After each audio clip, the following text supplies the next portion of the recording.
আমরা যেহেতু গভর্নমেন্টের অফিসার, আমাদের ওইভাবে করে বার্তা দেওয়ার কি সুযোগ আছে? আমার তো মনে হয় না। আমাদের গভর্নমেন্টের সাথেই অ্যালাইন করে চলতে হয়। আমি ছিলাম যেটা আমি ছিলাম সাথে, সেটা অন্যভাবে ছিলাম, সেটা আপনাদের এখানে আমি বলবো না। জুলাই শহীদদের বিচারও হচ্ছে না, সনদও বাস্তবায়ন হচ্ছে না। আপনারা যারা মাঠে ছিলেন, কি মনে হয় যে আসলে কি হবে কিছু?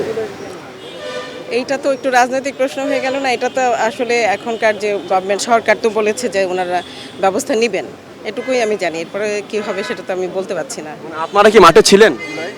জুলাই মাঠে তো আমরা সক্রিয়ভাবে যে কিন্তু একদম মাঠে ছিলাম মেয়ে হিসেবে। আমি আমার বাচ্চারা ওরা যখন যেতে চেয়েছে, সত্যিকার অর্থে আমি বলেছি আমাকে নিয়ে যেতে হবে।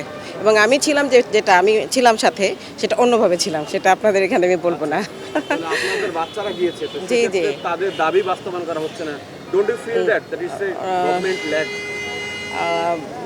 নিশ্চয়ই তাদেরও প্ল্যান আছে। গভর্নমেন্ট নিশ্চয়ই কোনো একটা প্ল্যান রেখেছে যে যেভাবে বাস্তবায়ন করবে। এখন তো আমি সেটা ঠিক জানি না ওনারা কি আপনাদের করছেন। কোনো শক্ত বার্তা নাই বা কিচ্ছু নাই? আমরা যেহেতু গভর্নমেন্টের অফিসার, আমাদের ওইভাবে করে বার্তা দেওয়ার কি সুযোগ আছে? আমার তো মনে হয় না। আমাদের গভর্নমেন্টের সাথেই অ্যালাইন করে চলতে হয়।